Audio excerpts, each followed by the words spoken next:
감사합니다. 하나님께서 영광을 거두실 줄로 믿습니다. 자, 지난 주일까지 바울의 제1차 전도행 직후에 있었던 예루살렘 총회에 대해서 살펴보셨습니다. 주보 설교 메모란을 좀 보시죠. 주보 4면입니다. 주보 4페이지 보시면요, 제1차 전도 여행 AD 주후 45년부터 몇 년경까지라고요? 48년여, 약 3년여에 걸쳐서 1차 전도여행을 했군요. 5차는 한 1년 정도밖에 없습니다. 그 다음 예루살렘 총회가 주후 몇 년경입니까? 50년경. 자, 그래서 예루살렘 총회가 주후 몇 년에 있었는지 외우기 쉽다고 말씀드렸죠? 주후 몇 년이요? 예, 몇 년이요? 예, 그것도 못 외우시면 안 되죠. 네, 50년이요. 네. 그 다음 예루살렘 총회가 끝난 후에 제2차 전도여행을 출발하는데요. 주후 몇 년부터 53년경까지라고요? 50년부터 2차 전도여행도 한 3년 정도 걸쳐서 있었습니다. 2차 전도여행은 5차가 1년도 없습니다. 정확한 해입니다. 오늘부터는 사도 바울의 이 2차 전도여행을 다루도록 하겠습니다. 자, 본문 사도행전 15장 36절부터 보시죠.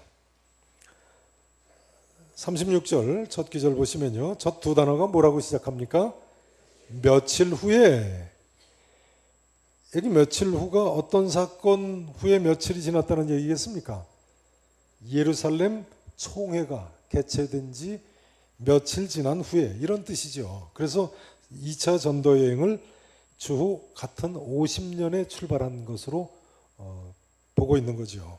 자, 며칠 후에요, 바울이 바나바더러 말하되 우리가 주의 말씀을 전한 각 성으로 어떻게 가자고요? 다시 가서 형제들이 어떤가 방문하자. 그러니까 1차 전도 여행 지역을 다시 가자고 제안을 한 거예요. 그 다음 보세요. 그래서 바나바는 마가라 하는 요한도 데리고 가자 하나 바울이 밤빌리아에서 자기들을 떠나서 함께 일하러 가지 아니한 마가를 데리고 가는 것이 옳지 않다 하여 서로 심히 어떻게 했어요? 다퉜어요. 데리고 가자는 사람, 데리고 가면 안 된다는 사람 다퉈가지고 피차 어떻게 했어요? 갈라서 버렸어요.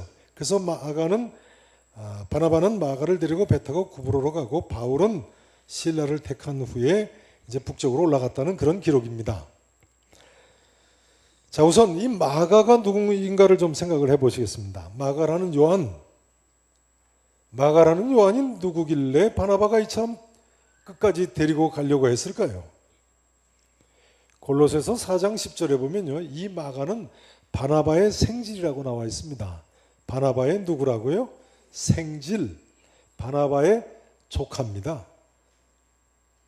바나바는 조카 마가를 데리고 가기를 원했던 거죠. 그러나 바울은 철저한 사람이었습니다. 조카라고 데리고 간다? 마가는 1차 전도여행 때 도중에 돌아간 사람이었거든요. 그러나 이번에 어떻게 데리고 가겠다는 이야기예요. 마침내는 바나바와 바울 서로 심히 다투고 피차 갈라섰습니다. 그래서 바나바는 39절 이하에 보시면 39절부터 보시죠. 서로 심히 다투어 피차 갈라서니 바나바는 마가를 데리고 배 타고 어디로 갔어요? 구브로로 갔어요. 오늘날 사이프러스 섬이죠. 키프로스로 배 타고 갔어요. 그 다음 바울은 실라를 택한 후에 마가 대신 누구를 택했어요?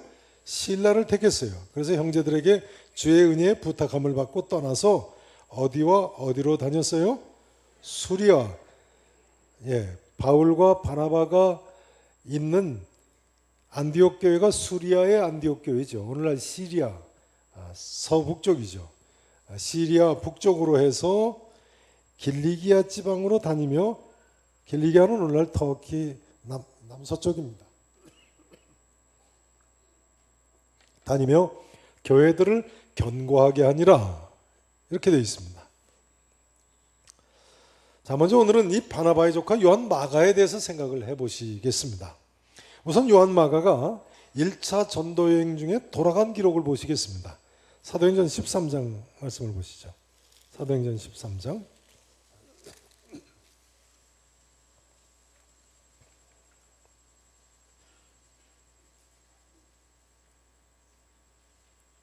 (13장) 13절을 보시면요,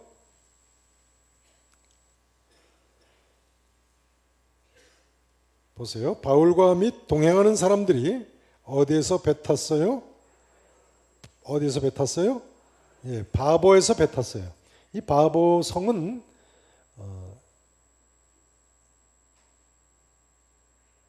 키프로스 섬에 있는 성이죠. 구브로 섬에 있는 성이에요. 그 항구에서 배를 타고 밤빌리아에 있는 어디 성으로 갔어요?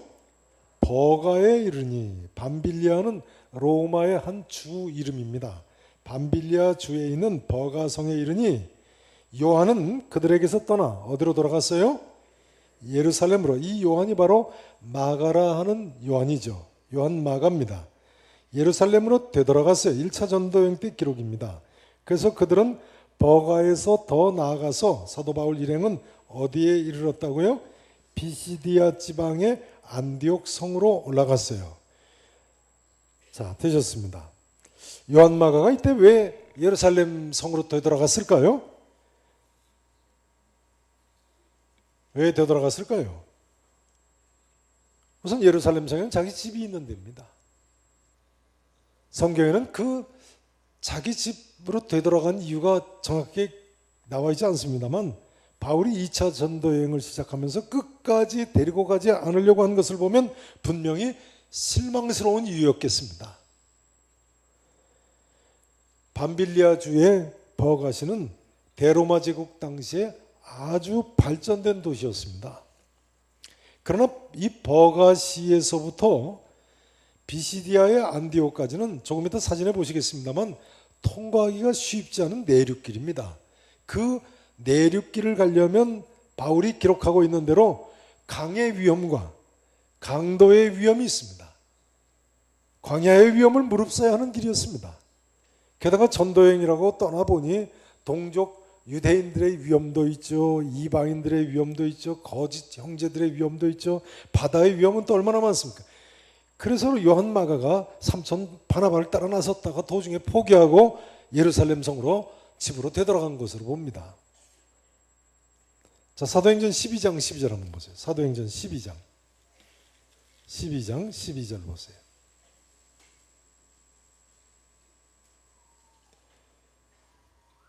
사도 베드로가 감옥에 갇혔다가 기적적으로 풀려나와서 어디로 갑니까? 보세요. 12절 보세요. 깨닫고 마가라는 누구의 어머니 집으로 간다고요? 마가라는 요한의 어머니 마리아의 집에 갔어요. 그런데 거기 여러 사람이 거기에 모여서 뭐하고 있었다고요? 기도하고 있었어요. 그러니까요, 요한 마가는 바로 지금 이 요한 마가죠. 마가라는 요한.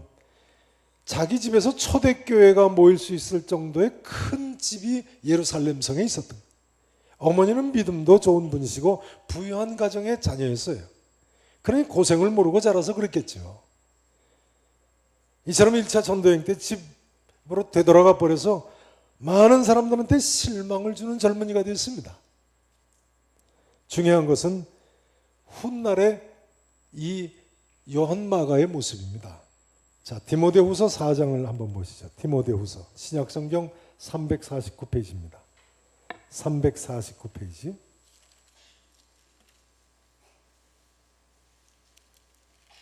(346페이지입니다) 346페이지. 디모데후서 4장 9절입니다.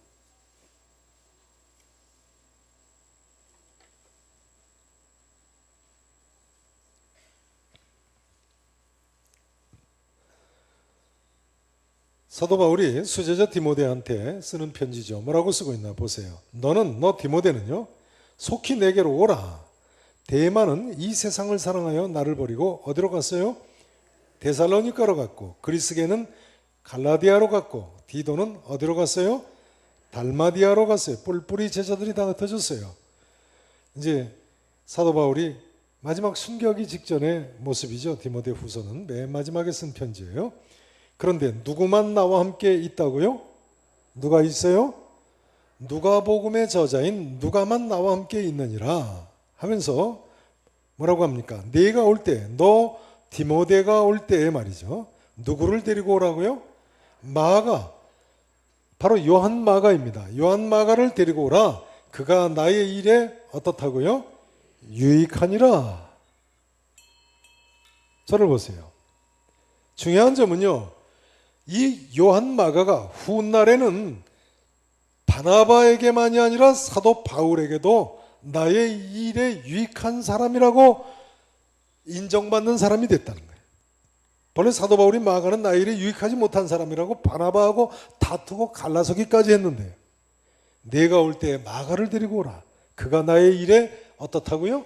유익하니라. 마가는 이전에는 그 사람 때문에 교회 분란이 일어날 정도로 걸림돌이 되는 인물이었습니다만, 그러나 이제는 사도 바울의 일에 유익한 사람, 그런 사람이 됐습니다. 마가가 어느 정도 바울의 일에 유익한 사람이 되었습니까? 골로새서 4장 10절 말씀을 한번 보십니다. 골로새서 신약성경 328페이지입니다.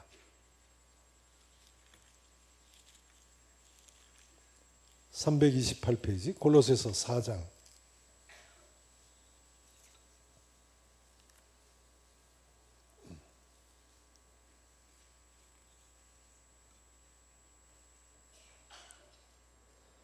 4장 10절을 보세요.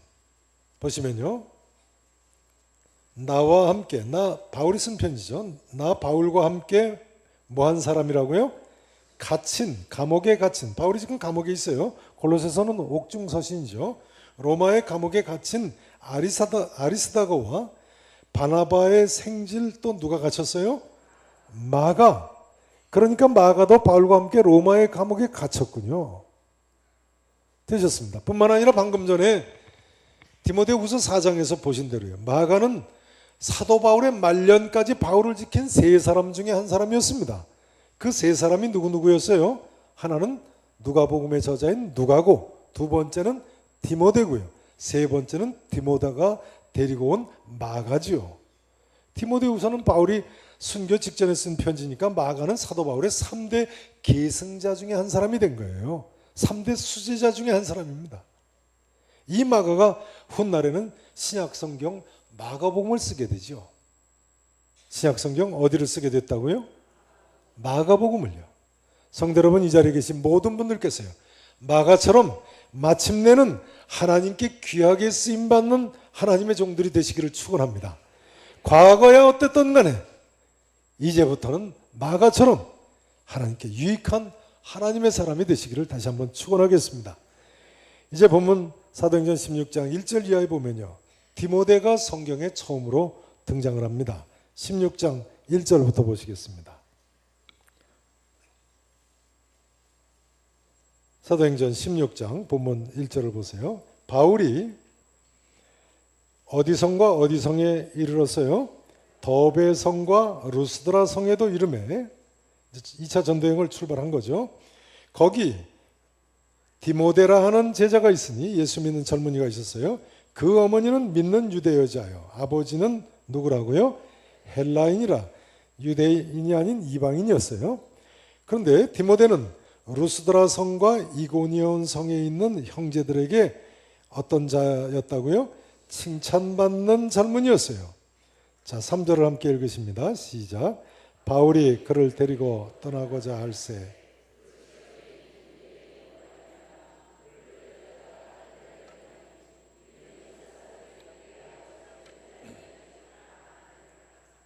네, 디모데에 대한 성경 첫 기록인데요, 마가가, 요한 마가가 말이죠, 요즘 흔히 쓰는 표현으로 이야기하자면 금수저였다면요, 디모데는 흙수저였습니다.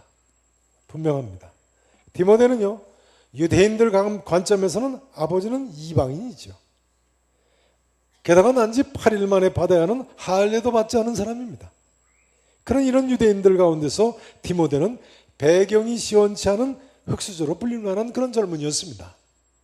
그러나 이런 디모데가 믿음이 좋았다는 점이 중요합니다. 뭐가 좋았다고요? 믿음이 좋았어요. 디모데후서 1장 3절 이하에 보면요. 디모데는 외할머니 로이스와 어머니 유니게로부터 3대에 걸쳐서 거짓 없는 믿음을 가지고 있던 젊은이였어요. 청결한 양심으로 하나님을 섬기던 사람이었어요. 그러고 보면요. 하나님 일에 있어서는 가정이 금수저냐 흙수저냐 그건 문제가 아닙니다. 거짓 없는 믿음이 있느냐가 중요한 거예요. 무엇이 있느냐가 중요하다고요? 마가와 디모데를 보세요. 금수저 흙수저 문제가 아니고요. 사실은 또한 과거에 얼마나 문제였느냐가 문제가 아니고요. 지금 이 시간 거짓 없는 믿음으로 사느냐가 중요한 것입니다. 요즘 우리 세대는 끼인 세대라고 하는 말들을 하죠. 저는 지난주에 그 끼인 세대라는 소리를 들으면서 이런 생각이 들었습니다. 끼인 세대, 어떤 때 하는 이야기입니까? 우리 세대는 부모님도 모셔야 되고 또 자녀들을 위해서 희생은 하지만 이런 우리 자녀들한테 봉양받을 생각은 못하는 세대라는 부정적인 표현이죠. 그러나 저는 그렇게 생각하지 않습니다.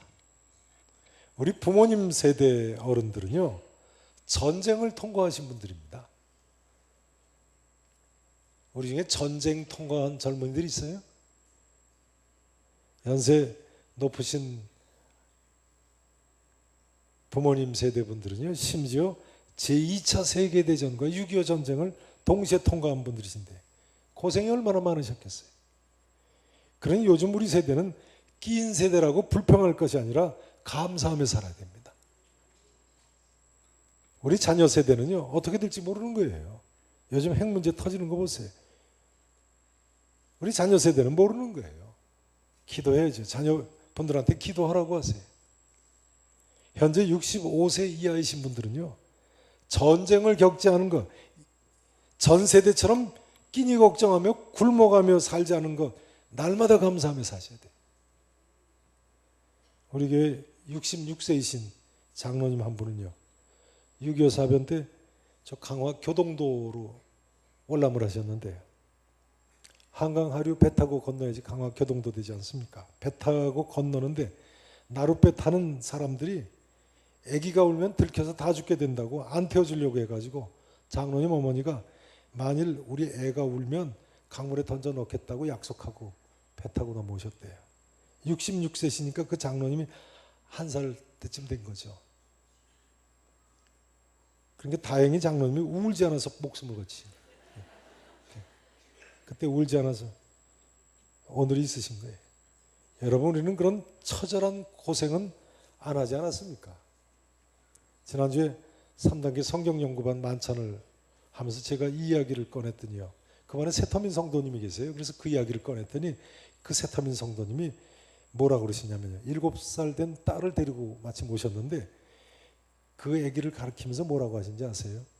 우리 얘도 5살 때, 그러니까 2년 전이죠. 2년 전에 태국 국경선을 건너는데, 악어강을 밤에 건너는데 울까봐 걱정을 얼마나 했는지 몰랐다고 그러시더라고요. 그러시면서 태국 배는 가뜩이나 폭이 좁고 긴 배였는데, 태국 배는 우리나라 배보다 폭이 좁잖아요. 사람들을 얼마나 많이 실었는지 밤에 정말 무서웠다고요. 무슨 강이라고 하셨다고요? 저는 처음에 못 알아들었어요. 악어가 얼마나 많으면 악어강이라고 부르겠어요. 원래 태국 실제 이름은 악어강이 아마 아닐 겁니다. 세터민들이 그렇게 부르는 거죠. 악어강이라고. 메콩강 상류겠죠.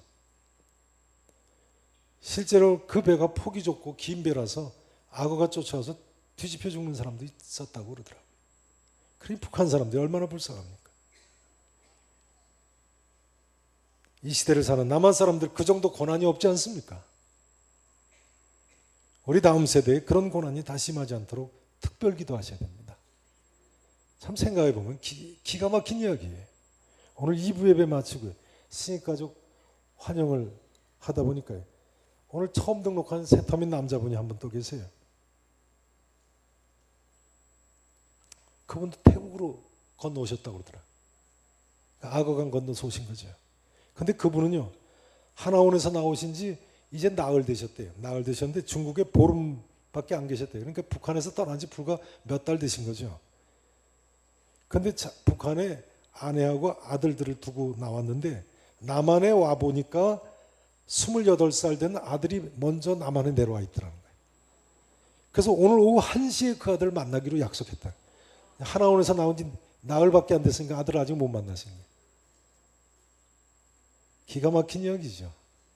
하나원에서 옆에 있는 신한전도사님이 탈북 동포 아니십니까? 신한전도사님이 그러세요. 사진을 보여준다는 거예요. 이름을 가리고 사진을 보여줘서 이름을 맞추면 이제 그 아들이라는 게 확정이 되는 거죠. 다 컴퓨터 입력돼 있으니까 보여줘가지고 가족을 이렇게 확인시킨다고. 저희 장인은요, 북한 공산주의자들이 해방 직후에 벌써 예수 믿는 집이라고 핍박을 하고 감시를 했어요. 부모님이 너만이라도 남한에 내려가서 마음대로 예수 잘 믿으라고 해서 16살 때 월남을 혈을 단신으로 하셨는데, 형은 크니까 감시가 심해서 월남을 못하고 동생들은 어려서 못 내려오고 16살 둘째 아들만 혼자 내려오셨는데 평생 부모 형제를 못 만나고 돌아가셨어요. 3남 2녀시라는데 형제 네 분 다 평생에 못 만났어요. 생사도 모르는 거죠. 저희 집사람이 지난주에도 그러더라고요. 우리 집은 추석 같은 명절이 돼도 찾아오는 사람이 하나도 없었다. 누가 찾아오겠어요? 다 이북에 있는데. 그러니 우리 세대가 낀 세대라고 불평할 것이 아니라요, 그토록 고생하시고 오늘 있게 하신 연세 많으신 분들 잘 모셔야 되고 하나님께 감사하며 사셔야 됩니다. 그래야 하나님의 축복이 임하는 거예요. 그래야. 그리고 젊은 사람들한테는 인생이란 것이 항상 이렇게 평안한 것이 당연한 것은 아니라고 가르치셔야 됩니다. 그러니까 예수님 잘 믿어야 된다고, 하나님께 감사해야 된다고, 하나님께 기도하며 살아야 된다고 가르쳐야 되겠어요. 태어날 때 금수저냐 흙수저냐 그게 중요한 것이 아닙니다. 거짓 없는 믿음을 가지고 얼마나 청결한 양심으로 하나님 앞에 감사하며 사느냐가 중요한 거예요. 마가와 디모데를 보세요. 믿음이 없으니까 마가는 출신이 금수저라고 해도 교회 다툼과 분란을 일으키는 사람이 되지 않았습니까? 그러나 또 회개하고 돌이키니까 또 다시 믿음으로 사니까 이번에는 하나님 나라에 유익한 인물이 되는군요. 반면에 디모데는 출신이 흙수저 같다고 해도요, 대를 이어서 거짓이 없는 믿음 가지고 하나님 섬기니까 얼마나 대단한 하나님의 일꾼이 됩니까? 이제는 믿음 가지고 감사하며 기도하며 사실 수 있기를 진심으로 다시 한번 축원하겠습니다. 자, 이제 16장 4절 5절 말씀을 보십니다. 16장 4절 5절. 자, 함께 한 목소리로 읽어보시겠습니다. 여러 성으로 다녀갈 때 예루살렘에 있는 사도와 장로들이 작정한 규례를 그들에게 주어 지키게 하니,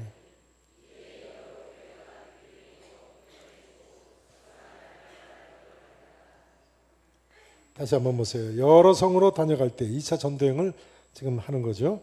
예루살렘에 있는 사도와 장로들이 작정한 규례를 그들에게 주어 지키게 하니, 자, 이 예루살렘에 있는 사도와 장로들이 작정한 규례가 뭐예요? 지난주에 하셨죠? 4가지 총의 결의죠. 첫 번째가 뭘 멀리하라고요? 우상의 제물을 멀리하라. 두 번째는요, 피를 멀리하라. 세 번째는요, 목매어 죽인 것을 멀리하라. 네 번째는요, 음행을 멀리하라는 거죠. 다시 이야기하자면요, 구약의 무거운 율법의 멍에가 아닌 예루살렘 총회에서 결의한 이 4가지만 지키게 하니까 여러 교회가 믿음이 더 어떻게 됐어요? 굳건해졌어요. 그리고 수가 날마다 늘어났더라 하는 것입니다. 사도 바울의 2차 전도행의 초기 결과입니다. 성도 여러분, 하루라도 더 믿음으로 사심으로 여러 교회가 믿음이 더 굳건해지고 나로 말미암아 수가 날마다 늘어갈 수 있기를 진심으로 축원하겠습니다. 자, 이제 오늘은 제 2차 전도행 사진으로 좀 보시고 마치도록 하겠습니다. 전면 스크린을 좀 보시죠. 먼저 바울과 바나바의 1차 전도행 지도입니다. 보세요. 파란 부분이 바울이 1차 전도여행을 그 출발할 때 간 길이고, 그 다음 그 길로 다시 빨갛게 돌아온 것을 표시하고 있습니다. 이렇게 해서 구브로 섬의 바보성에서 배를 타고 됐습니다. 그만하세요. 자, 거기에 터키 남부의 밤빌리아 지역의 밤빌리아 주라고 말씀드렸죠. 버가성에 갔을 때 마가가 어디로 되돌아갔어요? 어디로 되돌아갔어요? 예루살렘 집으로 되돌아갔어요. 버가가 노랗게 표시되어 있죠. 그리고 마가가 떠난 후에 바울 일행은 이제 터키의 내륙으로 전도여행을 들어갑니다. 해서 비시디아의 안디옥이 중앙에 나와 있죠. 안디옥으로 해서 이고니온, 루스드라, 더베로 이렇게 갔다가 다시 되돌아온 길이 빨갛게 표시가 되어 있습니다. 1차 전도여행이에요. 자, 그런데요, 이제 예루살렘 총회가 있고 나서 며칠 후에 다시 바나바에게 각 성에 가서 형제들이었던가 방문하자고 하죠. 그 다음 보세요. 밤빌리아주에 있는 마가가 떠난 버가성의 모습, 오늘날 모습입니다. 로마 시대 유적지인데요. 중앙에 보시면 거대한 성문 무너진 그 양쪽 그 벽돌이 남아 있죠. 버가성이 얼마나 발달된 도시인지를 보여주는 거예요. 자, 그다음 보세요. 그 성문으로 들어가면 이처럼 오늘도 유적이 많이 남아 있어요. 대리석 기둥들이 아주 화려하게 남아 있죠. 그러니까 그 성문으로 들어가면 버가성이 중앙 좌우로 이런 화려한 대리석 건물들이 즐비하게 있었던 것을 보여주고 있습니다. 코담을 보세요. 버가시 중앙을 따라서 물이 수로가 흘렀는데요. 거기 사진에 자세히 보시면 중앙에 수로가 왼쪽 아래로 이렇게 직진해서 내려오는 걸 보여줍니다. 그 물이 흐르는 정중앙에 보면 신전이 있고 물의 여신이 누워있는 모습이 자세히 보면 나와 있습니다. 한번 그 다음 사진을 보세요. 바로 이 사진이죠. 보시면 정중앙에 여신이 지금은 뭐 목은 없어졌습니다만 이렇게 대리석 여신이 누워있지 않습니까? 이 여신에게서 물이 나와가지고 정중앙 도시로 이렇게 흘러가게 돼 있죠. 청계천물 같이 맑은 물이 흘렀을 거예요. 우리로 치면 광화문 앞에 저렇게 커다란 신전을 지어놓고 여신이 누워있고 그 앞에 정중앙에 맑은 물이 흐르게 설치를 한 거예요. 그리고 좌우로는 그런 거대한 대리석 건물들이 늘어서 있는 거죠. 대로마 제국 때의 그 도시들이 얼마나 잘 살았는가를 보여주고 있습니다. 얼마나 화려한가. 아마 오늘날 우리가 사는 도시보다도 더 화려할지도 모르겠어요. 참 멋있겠죠. 광화문 그렇게 꾸며놓으면. 네. 자, 그다음 보세요. 물의 여신 뒤로 올라가서 내려다보고 찍은 버가시의 유적지 모습입니다. 자, 이 그다음 사진 보시면요, 버가시 안에 공중 목욕탕이 이처럼 있었던 것을 보여줍니다. 자세히 보시면 바닥에 뜨거운 공기가 들어가게 이렇게 칸막이로 되어 있죠. 사우나예요, 로마에. 자, 그다음 보세요. 그 거대한 공중 목욕탕의 모습입니다. 얼마나 화려했겠습니까? 로마의 목욕탕 문화가 유명하지 않습니까? 그러니 말이죠. 이 버가시까지는 마가가 같이 따라온 거예요. 그런데 버가시를 떠나서 비시디아의 안디옥으로 내륙으로 들어가는 길은 별로 그렇게 평안한 길이 좋은 길이 아닙니다. 그 다음 보세요.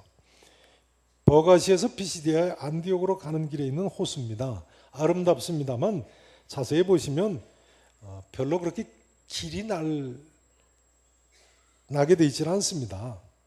이런 호수의 위험과 강의 위험, 강도의 위험을 넘어서 내륙으로 들어가면 가게 되면서 마가가 집으로 돌아가게 된 것으로 봅니다. 그 다음 보세요. 같은 호수인데요. 얼마나 아름답습니까? 그러나 보세요. 길이 있나요? 그 다음 보세요. 비시디아 안디옥 남쪽에는 거대한 소금 호수입니다.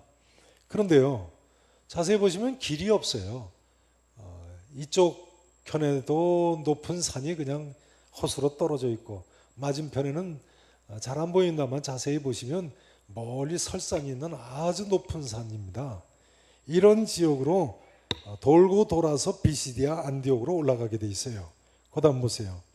올라가서 보면 이제 비시디아 안디옥 이제 이런 도시가 있습니다. 유적지인데요. 그 다음 보세요. 로마의 원형극장, 비시디아 안디옥에 있는 원형극장입니다. 이것은 넓습니다만 후대에 주 311년부터 313년간의 확장한 로마의 원형극장입니다. 그 다음 보세요. 자, 비시디아 안디옥인데요. 이것은 비잔틴 시대에 세운 교회터입니다. 아래 보시면 기둥들이 있죠. 동로마 제국이 후대에 세운 교회예요. 그 다음 보세요. 그 비시디아 안디옥에서 이렇게 내려다보면 멀리 눈 덮인 높은 산이 흐릿하게 보입니다. 버가에서 오려면 이런 높은 산을 돌고 돌아서 올라오는 거예요. 초여름이라서 눈이 별로 없는 것 같습니다만 다음 사진을 보세요. 같은 산의 모습이에요. 눈이 얼마나 많이 쌓였어요. 해발 3000m급의 이런 높은 산을 돌고 돌아서 올라오는 내륙 지역이 비시디아 안디옥입니다. 그러니 마가가 돌아간 것으로 보여요. 그 다음 보세요. 그래서 2차 전도여행을 시작하면서요. 그 다음 보세요. 예루살렘 성에서 바울과 바나바가 총회 끝나고 안디옥으로 되돌아왔잖아요. 안디옥이 별표로 되어 있는데요. 그 다음 보세요. 서로 마가 데리고 가는 문제로 다퉈서 그 다음에요. 바나바는 이 사람 배를 타고 구브로 섬으로 갔죠. 1차 전도여행 코스대로 간 거예요. 반면에 바울은 북쪽으로 올라가서 자기 고향 다소 있는 쪽으로 가서 길리기아의 다소 아닙니까? 그 다음 더베로 올라가죠. 근데 더베로 올라가기 위해서는 또 거기도 또 어려운 난 코스입니다. 보세요. 자, 거기 보시면 길리기아의 관문이라고 나와 있죠. 저 관문을 통과해야지만 되게 돼 있어요. 따라서 하실게요. 길리기아의 관문. 길리기아의 관문. 네, 바울이 이렇게 빨갛게 다소로 해서 길리기아 관문 쪽으로 올라가서 그 다음 더베로 갑바도기아의 더베로 넘어가서 그 다음 루스드라로 해서 이고니오로 올라간 거죠. 자, 이 사진 보세요. 앞에 사진 보여주세요. 앞에 사진이 바로 길리기아의 관문입니다. 자, 이 길리기아 관문, 이 협곡을 넘어야지만 길리기아 지방에서 갑바도기아로 넘어가는 거예요. 더베로 갈 수 있는 거예요. 오늘 본문 16장 1절에 보면 바울이 더베와 루스드라에도 이름에 이렇게 돼 있잖아요. 자, 그다음 보세요. 길리기아 관문의 최근의 모습입니다. 오늘날은 터키의 왕복 6차선 고속도로가 나 있네요. 아주 높은 산 위를 넘어가는 거죠. 그다음요. 그러니까 가다가 강도 만나는 거예요. 자, 아래 보시면 더베가 13km 남았다고 도로 표지판에 나와 있죠. 해서 그다음 보시면 이제 더베성 자리의 모습입니다. 자, 그다음요. 오늘날 더베의 마을 모습입니다. 조그만 마을이죠. 그다음요. 자, 2차 전도여행을 이렇게 해서 바울이 파란 노선을 따라서 더베로 가서 그다음 어디로 갔어요? 루스드라에도 이르렀다고 돼 있어요. 자, 그다음 보세요. 오늘날 루스드라 성의 모습입니다. 그런데 여기가 루스드라인지 어떻게 압니까? 그다음 사진을 보세요. 손가락이 가르치고 있죠. 루스드라, 헬라어로 루스드라라고 써 있는 비가 발견이 된 거예요. 그 지역에서. 그래서 루스드라. 그다음 보세요. 자, 오늘날 여기는 이고니온입니다. 디모데는 루스드라와 이고니온에 있는 형제들에게 칭찬받는 자라고 되어 있잖아요. 자, 이 이고니온. 오늘날은 큰 도시네요. 이 터키 큰 도시가 이고니온인지 어떻게 알겠어요? 그다음 보세요. 헬라어로 이 손가락이 가르치고 있는 대로 이고니온이라고 써 있는 비가 발견이 된 거예요. 그래서 성경에는요, 이처럼 이고니온으로 루스드라로 더베로 사도 바울이 1차 전도여행 가고 2차 전도여행 갔다고 나와 있습니다만 발굴해 보니까 바로 그 도시들이 다 그 근처에 있는 거예요. 그 다음 보세요. 이렇게 해서 사도 바울은 1차 전도여행지였던 더베성, 루스드라성, 이고니온 성으로 해서 비시디아의 안디옥 쪽으로 해서 안디옥 쪽으로 올라간 것으로 추정해서 점선으로 되어 있죠. 오늘날 터키 서북 쪽으로 올라간 것으로 봅니다. 자, 한번 따라서 하실까요? 더베, 루스드라, 이고니온, 비시디아의 안디옥, 수리아의 안디옥, 길리기아 지방, 밤빌리아 지방, 갑바도기아 지방, 구브로 섬, 밤빌리아의 버가. 자, 이제 다 아시겠죠? 이제 다 아시겠죠? 네, 아실 줄로 믿고 마치겠습니다. 자, 기도하시겠습니다. 평소에 성경 보시면서 제 거 지도 찾아보세요. 참 좋으신 우리 아버지 하나님, 이 아침도 다른 곳에 있지 아니하고 이처럼 진리의 말씀이 있는 자리, 2000년 전에 있었던 아무도 부인할 수 없는 이 믿음의 발자취를 다시 한번 되새기는 자리에 나올 수 있게 해주심을 감사합니다. 하나님 아버지, 사도 바울처럼, 디모데처럼, 요한 마가처럼 주의 일에 유익한 사람들이 되기를 원하는 이들이 이 시간 머리를 숙여 싸우니 주여 우리를 기뻐 받으실 줄로 믿습니다. 참으로 이제는 거짓 없는 믿음으로, 청결한 양심으로 하나님을 섬기기를 원하오니 하나님 우리를 붙들어 주시옵소서. 세상이 어떻게 변하든 간에 감사함으로, 기도함으로 주님만 의지하고 주님을 기쁘시게 해드릴 수 있는 우리 모든 성도와 자녀들이 되게 해 주옵소서. 감사하고 살아계신 예수 그리스도 이름으로 간절히 축복하며 기도합나이다. 아멘.